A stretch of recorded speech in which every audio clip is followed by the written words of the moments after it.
Assalamu alaikum and welcome to जोर का जोड़, another day, another show and again a lot to discuss। मगर आज ज़रा थोड़ा सा अपने हम वो कहते हैं ना पॉइंट ऑफ व्यू को शिफ्ट करेंगे। बात करते हैं प्लेयर्स की, बात करते हैं मैचेस की। T20 world cup is right at the corner और डिस्कशन यही हो रही होती है कौन सा प्लेयर कौन क्या करेगा। बट एक बहुत इम्पॉर्टेंट फील्ड जिसकी बात शायद उतनी नहीं होती है जितनी होनी चाहिए, बिकॉज अगर वो फील्ड के लोग ना हों तो ना आप जो है वो एंजॉय कर सकें मैच, ना आपको डिसीजंस मिले अच्छे और ना आप उन डिसीजंस के ऊपर भी बहुत सारी डिस्कशंस करते हैं वो डिस्कशंस ना कर सकें। सो आज हमारा फोकस ज़रा उस एक अनोखी फील्ड पे रहेगा, उसको हम आगे आके शो में मेंशन करेंगे। सो यस, मैं हूँ सवेरा पाशा और मेरे साथ मौजूद हैं हाफिज़ मोहम्मद इमरान। और बिल्कुल सवेरा, जैसा आपने जिक्र किया है कि एक ऐसा शोबा जिसके बगैर क्रिकेट हो ही नहीं सकती। और क्रिकेट में अगर आपको स्पिरिट उसकी नज़र आती है, बिल्कुल कवानीन के मुताबिक आपको खिलाड़ी एक दूसरे से दूर रहते हुए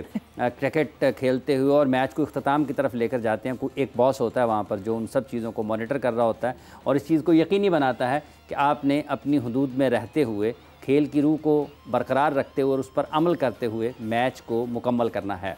बिल्कुल। सो स्पिरिट ऑफ द गेम को कामयाब रखते हुए और यस प्लेयर्स को हैंडल करते हुए at times it's not that easy and at times it is very very difficult. आपको दिख रहा होता है एक शख्स जो कि मैदान के बीच में खड़ा, कभी बॉल से इधर बचता है, कभी इधर तो कभी उधर तो कभी उधर। Yes, those are umpires. और अंपायर्स की जब हम बात करें तो पाकिस्तान में वक्तन फ़वक्तन हमें हमारा जो है वो कहते हैं ना फ़ख्र से सर बुलंद करते रहे हैं हमारे अंपायर्स, बिकॉज हमें दिखते रहे हैं, फीचर करते रहे हैं हमारे अंपायर्स, ICC के एलीट पैनल्स का भी हिस्सा बनते रहे हैं। और आज हाँ, एक नई जो कहते हैं ना हिस्ट्री रकम कर रहे हैं हमारे पाकिस्तान के अंपायर्स। एंड 3 अंपायर्स पाकिस्तान से इस दफ़ा रिप्रेजेंट करेंगे in the T20 world cup 2024। So this would be the first time in the T20 world cup कि पाकिस्तान के 3 umpires would be featuring in that and they will be a part of it. और वो तीनों हमारे umpires हमारे साथ आज मौजूद हैं। तो मैं इंट्रोड्यूस करवाऊंगी सबसे पहले तो top of the list Ehsan Raza साहब हमारे साथ मौजूद हैं। अस्सलाम वालेकुम and welcome to the show. वालेकुम अस्सलाम। उसके साथ ही साथ हमारे साथ मौजूद हैं राशिद रियाज साहब। अस्सलाम वालेकुम and welcome to the show. अस्सलाम वालेकुम जी। एंड देन थोड़ा ज़रा डिस्टेंस में बैठे हैं but last but not the least Asif Yakub साहब भी हमारे साथ मौजूद हैं। अस्सलाम वालेकुम and welcome to the show Asif साहब। वालेकुम अस्सलाम।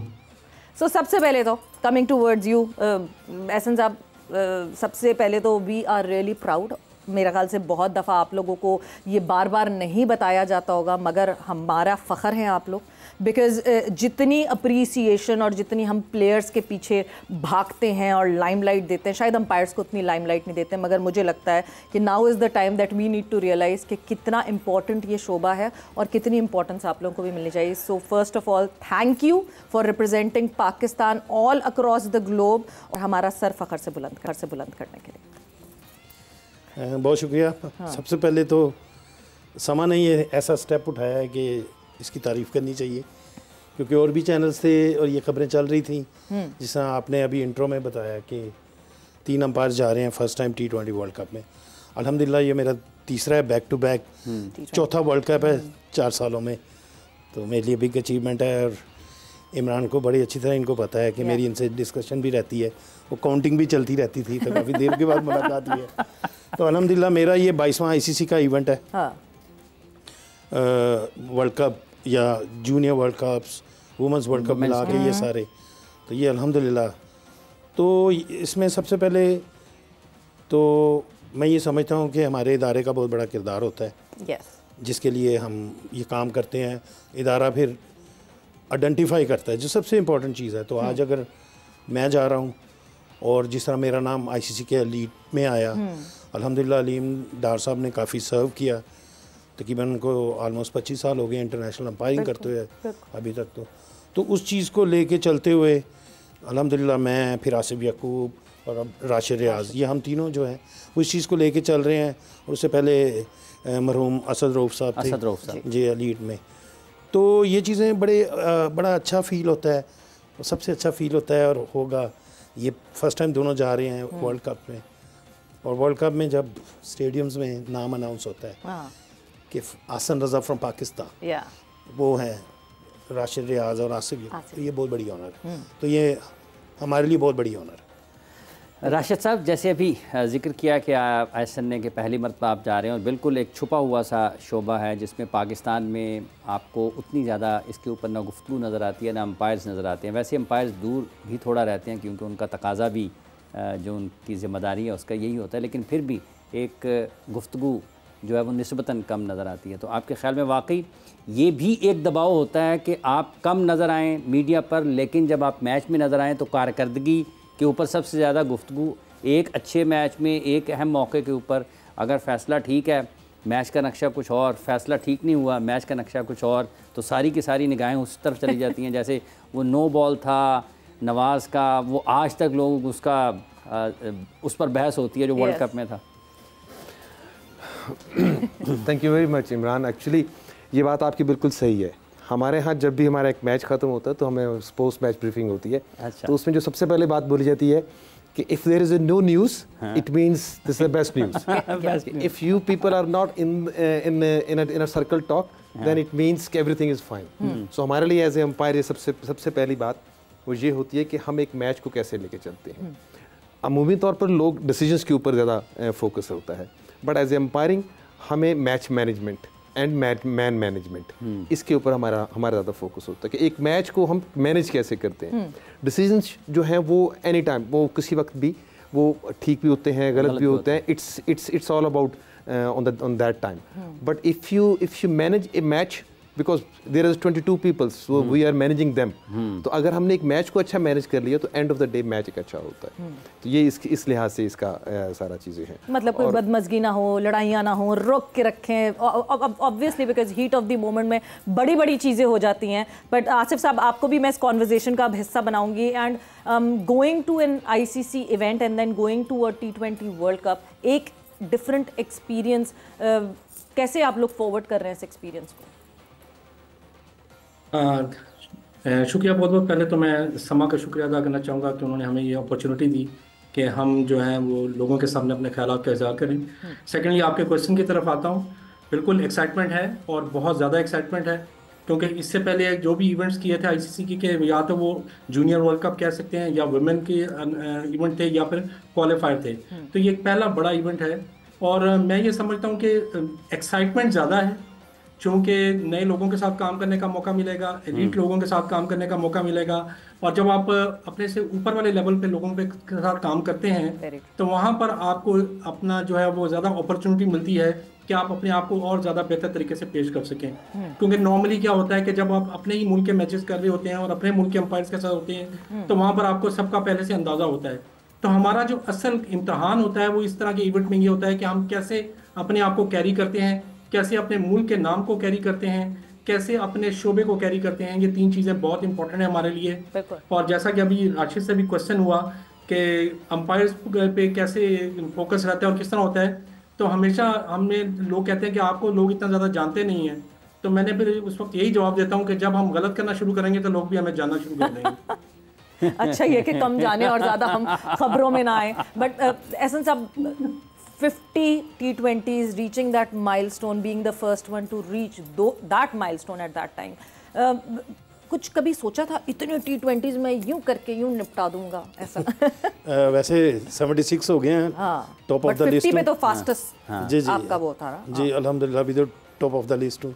अलीम भाई थोड़ा सा पीछे हैं लेकिन थोड़े से और हो गए पीछे। तो नहीं, वो आपने 25 साल बहुत जोर दे के कहा है, वो कोई अंपायरिंग के शोएब मलिक हैं? बिल्कुल कह सकते हैं जी, वो दोनों ऐसे हैं। ये बड़ा इंटरेस्टिंग सवाल आपने उसको बीच में ऐड कर दिया कि इस वक्त दो ऐसे बंदे हैं क्योंकि शोएब मलिक ने he hasn't announced his retirement ना। सो अलीम भाई ने भी नहीं की अनाउंसमेंट, तो उसने भी नहीं की शोएब मलिक ने। तो दोनों जो है ना वो बैचमेट हैं और दोनों एक दूसरे से ये बात भी करते हैं। 2 दिहाइयों से दोनों। जी जी जी, वो दोनों तो इस T20 का देखें, मेरी बात सुनिए। क्रिकेट खेलता था, राशिद भी फर्स्ट क्लास क्रिकेट खेले माशाल्लाह। तो कभी अंपायरिंग का भी नहीं सोचा था, सीधी सी बात है। तो जो खुद बुरा भला कहने वाले हैं अंपायर्स को, वो खुद अंपायर्स बन गए। ठीक है, तो जो अचीवमेंट्स या जो इस चीज़ में हासिल किया है वो बिल्कुल, और जो सबसे बड़ी चीज़ जो जिसके लिए इंसान तकदो करता है, एक इज़्ज़त, एक रिस्पेक्ट, तो इस शोबे में मैं अपनी ज़ात के हवाले से तो कभी तो ऐसे लगता है ख्वाब है। जिस जगह पे, जिस तरह लास्ट ईयर एशेज़ की मैंने, तो आई वॉज द थर्ड ना आफ्टर अलीम भाई और असद साहब और फिर मैं, तो उसका वो जो सुना था कि इसका करिश्मा डिफरेंट है, तो वाकई तो इसलिए इस शोबे ने जितनी इज्जत और वो दिया है, और मैं समझता हूँ कि हम कोशिश भी कर रहे हैं कि और भी लोग आएँ इस शोबे में और इस शोबे को उस तरह इज्जत दें जिस तरह भी आपने शुरू में भी बताया था कि हम लोग जो है, हम लोग नहीं चाहते कि हमें डार्क में रखा जाए। टू बी ऑनेस्ट, हम लोग अल्हम्दुलिल्लाह बहुत कॉन्फिडेंट है, हम लोगों में बहुत कॉन्फिडेंस है कि हम भी इन कैमरों का, जब मैं वुमेंस वर्ल्ड कप का फाइनल किया था मेलबर्न में, तो उस वक्त तो वो 92 के वर्ल्ड कप से भी ज़्यादा लोग थे, इंडिया और ऑस्ट्रेलिया का जो था 92,000। तो जब हम इन लोगों को अपने डोमेस्टिक PSL में हम फुल पैक स्टेडियम में कर सकते हैं, तो यहाँ क्यों नहीं कर सकते? बिल्कुल कर सकते। तो मैं समझता हूँ कि हम लोग जो काम कर रहे हैं उसकी हमें अप्रिसिएशन अल्हम्दुलिल्लाह मिल रही है, तो इसी वजह से हम आहिस्ता आहिस्ता उस मकाम पे जा रहे हैं जो इसकी पीक होती है इस शोबे की, तो हम बहुत ज़्यादा ब्लेस्ड हैं। राशिद साहब, जैसे अभी जिक्र किया एहसन रज़ा साहब ने कि अंपायर्स को बुरा भला कहने वाले खुद अंपायर्स बन गए हैं, अब कुछ लगता है कि यार प्लेयर होते हुए भी शायद उसकी भी कुछ सुननी चाहिए?